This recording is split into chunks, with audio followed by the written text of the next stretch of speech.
Intro. So YouTube, this is a bit of a boring one. Oh.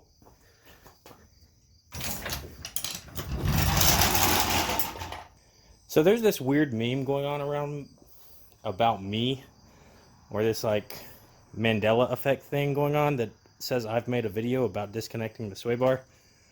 I thought that some other YouTuber did and that people just mix me up because I mostly stick to, Outbacks. Not always. I had a Jeep on last week, a Buick that no one watched. But I thought I'd go ahead and do it. I wanted to find out for myself. So let's find out how much travel we lose by disconnecting the sway bar. For down travel, I was told, y'all like my pants? For down travel, I was told to measure from the center of the wheel to the top of the, or to the wheel arch. Mine is showing right at 20 and 1/8 if you really want to get pedantic about it. Honestly, with as much play as in all this, I'd just call it 20 with a 1/2 inch margin of error. Does that sound good?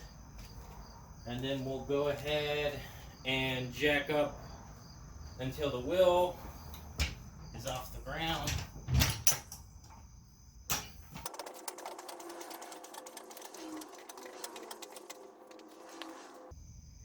Ooh, I actually got some more there. So I want to make sure I have both in shot. And I hate vertical video.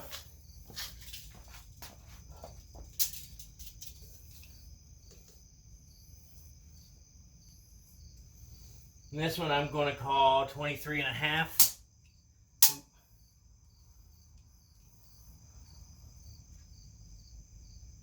And 23 3/8, 23 1/4, 23.5.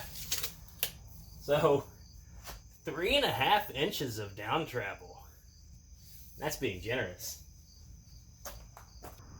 All right, we're going to do the same thing for the rear.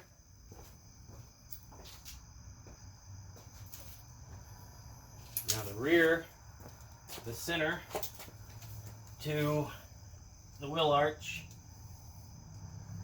is about 19.5.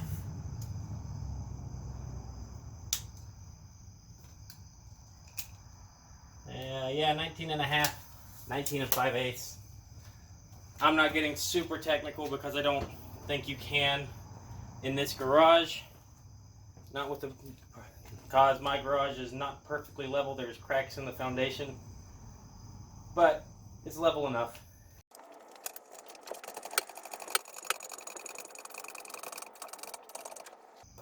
Why do I get the feeling that that's more? Why do I get the feeling that this is more?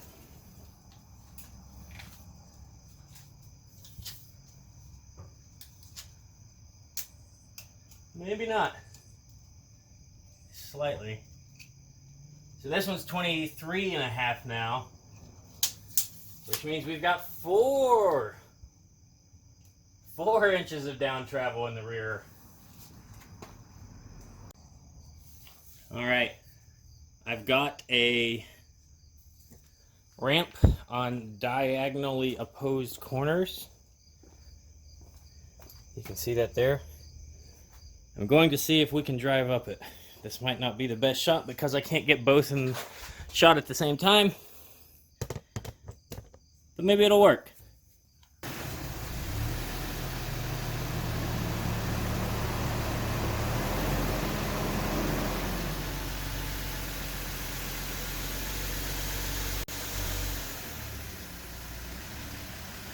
Eyesight's stopping me from driving. Always remember to turn it off when you're doing stupid things.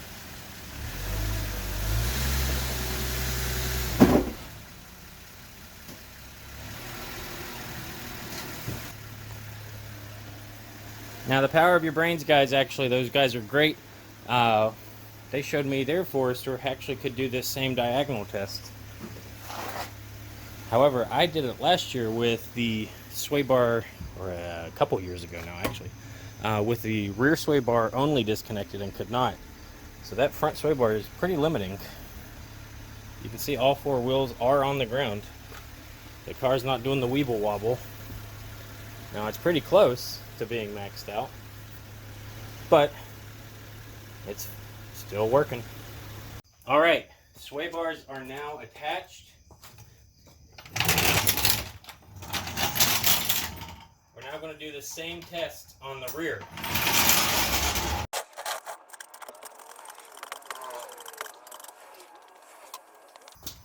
And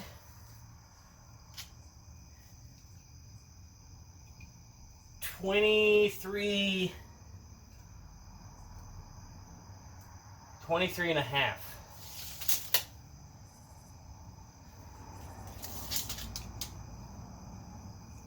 I mean, YouTube, you tell me.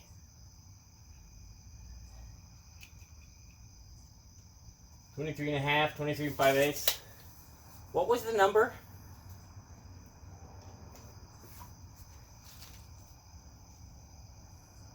I'll have to review the footage on this one, but let's do it on the front now.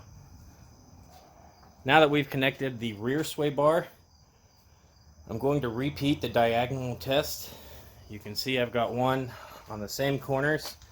Now again, this isn't super scientific. There's a lot of margin of error here. My floor is level-ish. You can see the cracks in it. But let's see if it'll climb it with the rear sway bar attached.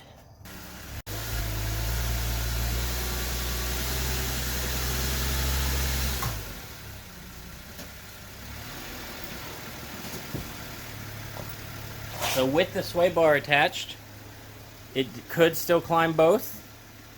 Look at that wheel travel, boy. Yeah. It's probably 3.5 inches down. In fact, I should have measured before. I'll do that now. But it went ahead and climbed. It's on all 4. It's close, it feels like.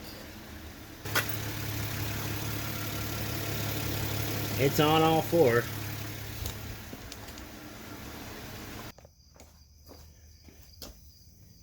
You should be able to see the top of the sway bar in link, and then this here, and this bit here is the sway bar. So I filmed this video and I need to edit it. I'm sorry. Somebody was gracious enough to send that, and I just been busy. But that's how I disconnected the front sway bar. To disconnect the rear, I just disconnected the end link and removed it entirely. This is a little bit easier to disconnect the front. This is the front tire test with the sway bars attached.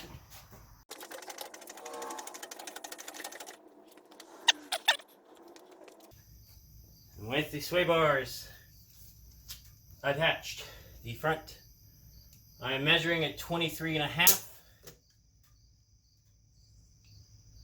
which sounds pretty familiar.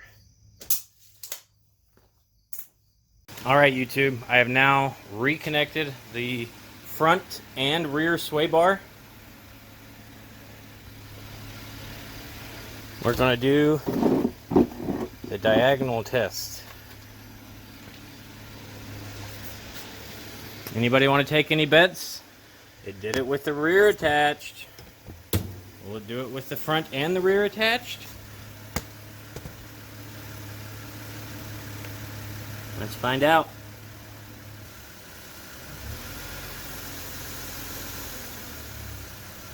Don't forget to turn off eyesight.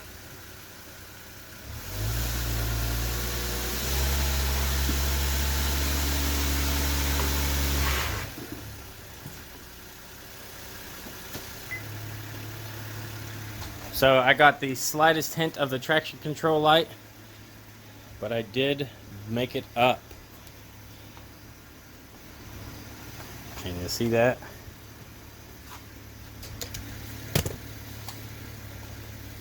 This wheel is not quite... That's how strong I am, guys. Just lifting a 4,000-pound car by the roof rack.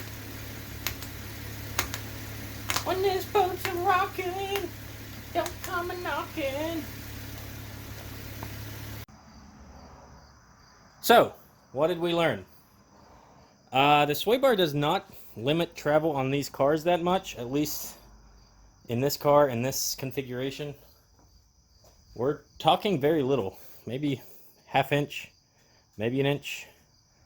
It does, after riding a lot off-road, it does help with comfort, removing the sway bar. In fact, if I plan to do a lot of off-road, I will definitely disconnect the sway bar. If I'm doing a mile on a dirt path, that's a different story.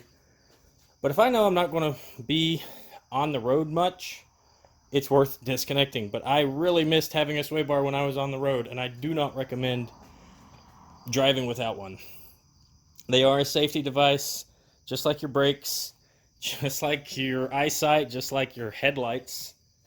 They're there for a reason. And yes, they do limit travel by design, but it's very little. Total travel of this thing is going to suck no matter what you do. So just live with it.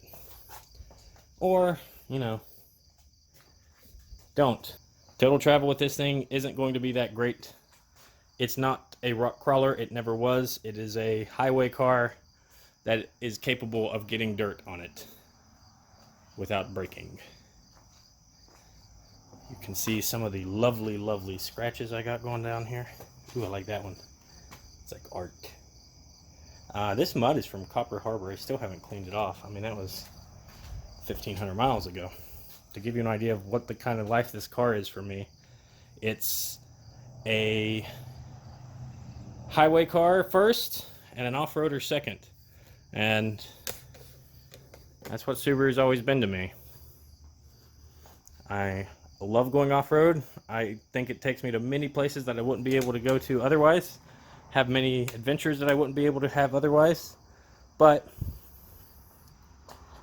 it's still got to be good on the highway. It's still got to drive great. I love the eyesight. I love the highway ride of this thing. I love the comfort. I love how comfortable it is. It's not super quiet, but it's pretty quiet. But the seats are just fantastic. Yeah.